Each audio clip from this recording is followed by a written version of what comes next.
अब ये जो हमारी डेफिनेशन ऑफ इमर्जिंग इकोनॉमी होती है ये वैरी करती है। आईएमएफ अपने पर्सपेक्टिव से बोलता है और डब्ल्यूटीओ अपने पर्सपेक्टिव से बोलता है, वर्ल्ड बैंक अपने पर्सपेक्टिव से बोलता है, जो भी उनकी डेफिनेशंस हैं।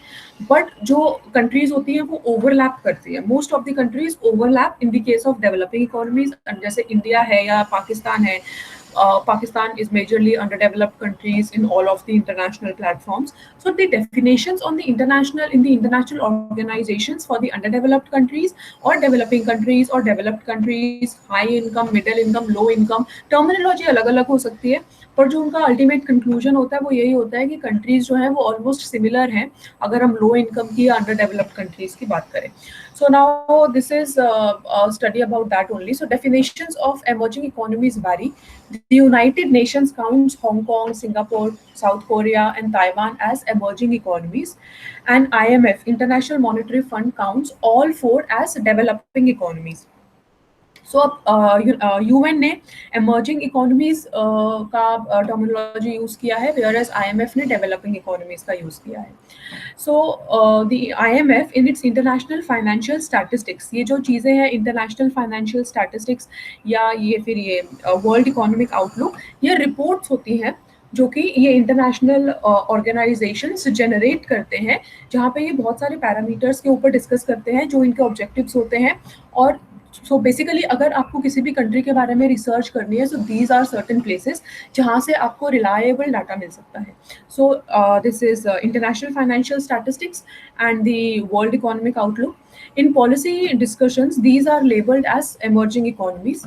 By 2005, the emerging economies accounted for about 30% of the world GDP and have begun to dominate the global economy in terms of exports, energy consumption and foreign exchange reserve holdings. अब जब हम मतलब basically हम बोल रहे हैं कि जितनी भी हमारी ये छोटी छोटी डेवलपिंग इकोनॉमीज है, एमर्जिंग इकोनॉमीज हैं, इनका मेजर शेयर अब जाने लगा है. अगर हम टोटलिटी या क्लब करके बात करें in GDP, they contribute about 30% to the world GDP. GDP हमारा डिमांड से भी आता है, प्रोडक्शन से भी आता है. Now we know both the sides. And when we talk about the economy in equilibrium terms, demand is equal to production. And since we said they are emerging economies, which means कि इनका demand increase करेगा अभी goods के लिए, and in turn ये अपनी countries में भी production increase करेंगी और ये international trade में भी ज़्यादा involve होंगी. तो वही चीज़ यहाँ पे ये बोल रहे हैं that the global economy in terms of exports, energy consumption तो हमने इंडिया का एग्जांपल डिस्कस किया ही हुआ है, ऑयल एंड गैस का, जो फर्स्ट क्लास में हमने डिस्कस किया था, दैट बाय 2025 और 90 to 92% हम लोगों का जो इम्पोर्ट है ऑफ द क्रूड ऑयल, वो हम 90 to 92% of the consumption of the crude oil हम लोग इम्पोर्ट से मीट करेंगे, coming majorly from the middle east countries. And they also hold foreign exchange reserve in a good amount. So currently, two fast-growing emerging market economies are China and India, which together contribute about 25% of the increase in emerging economies GDP in 2005.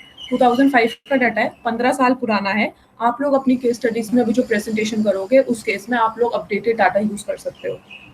So उस time पे 25% India and China, 25% of the world GDP India and China occupy कर रहे थे, उसमें contribute कर रहे थे.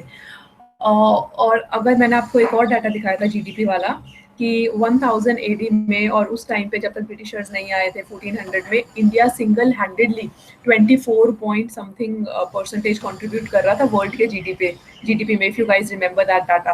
And when Britishers left, when we got independence, our contribution was merely 4%. So this was the decline. और अब 1947 के बाद 2005 तक भी हम लोग अपना वो 24% वाला टारगेट नहीं रीच कर पाए हैं जो हमने 1400 में अचीव किया हुआ था.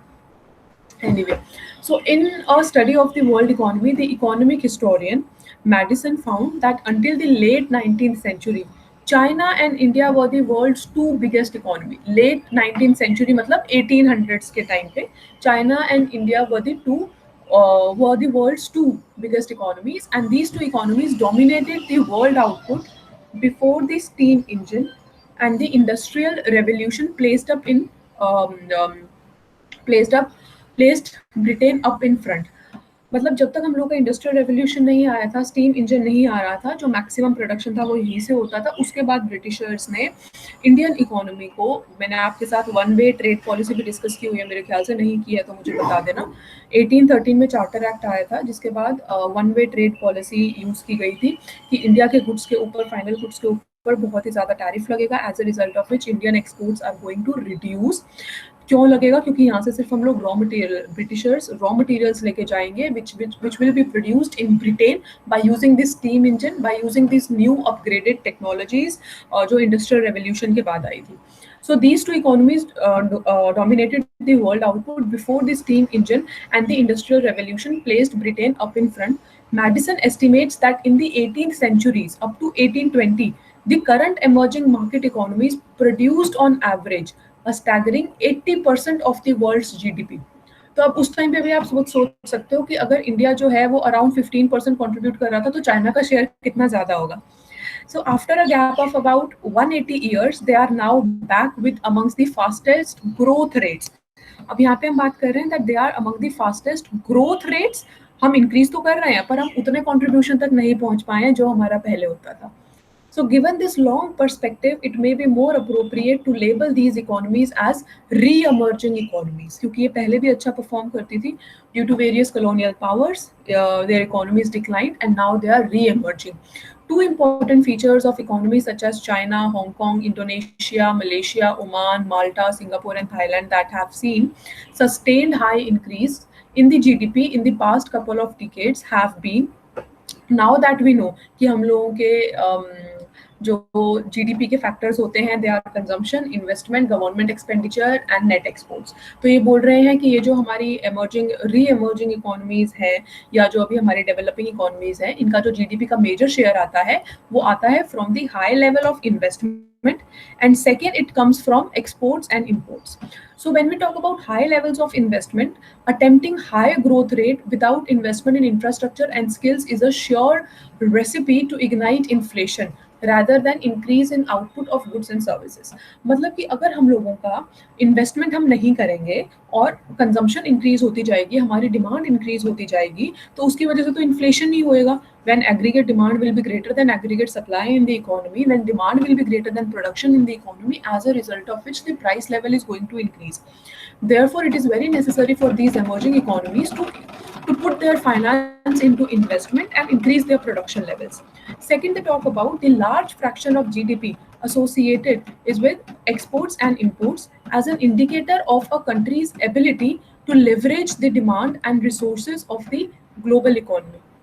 ऑफ द ग्लोबल इकोनॉमी, मतलब अगर हम एक्सपोर्ट्स और इम्पोर्ट्स में, आपका इंटरनेशनल ट्रेड 6th सेमेस्टर के अंदर एक्सपोर्ट एंड इम्पोर्ट रिलेटेड बहुत सारी थ्योरीज हैं. एडम स्मिथ की थ्योरी है, रिकार्डो की थ्योरी है कि कैसे हम लोग फ्री ट्रेड को यूज करते हुए एक्सपोर्ट इम्पोर्ट में इन्वॉल्व होके वर्ल्ड रिसोर्सेज को बेटर यूज कर सकते हैं, और जो भी दो कंट्रीज आपस में ट्रेड में इन्वॉल्व है वो म्यूचुअली बेनिफिशियल कर सकती हैं अपने आप को, and therefore they can reach to the higher indifference curve.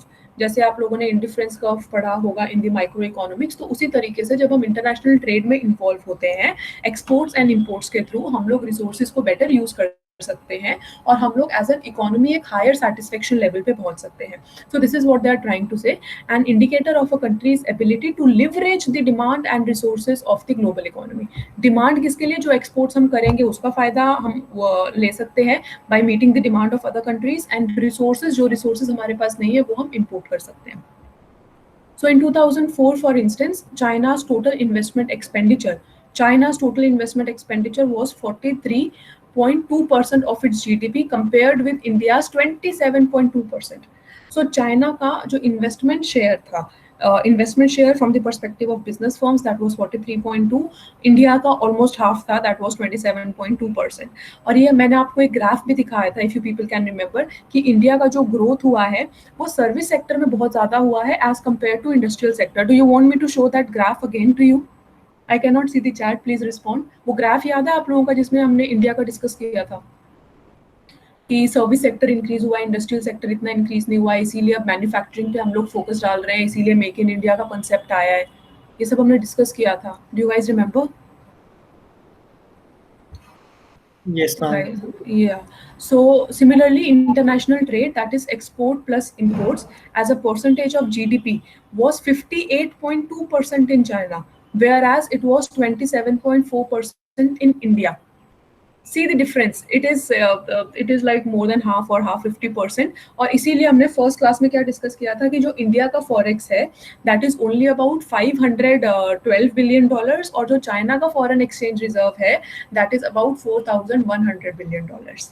तो वो तो नेचुरल सी बात है, वो तो होगा ही, because as you can see कि जो चाइना का शेयर है एक्सपोर्ट प्लस इम्पोर्ट का दैट इज अबाउट 52%. जो उनके अगर उनका टोटल जीडीपी 100 है तो 58.72 का जो प्रोडक्शन हो रहा है, जो कंट्रीब्यूशन हो रहा है in the value of goods and services, वो इंटरनेशनल ट्रेड की वजह से हो रहा है, और इंडिया में वो सिर्फ 27.4% है.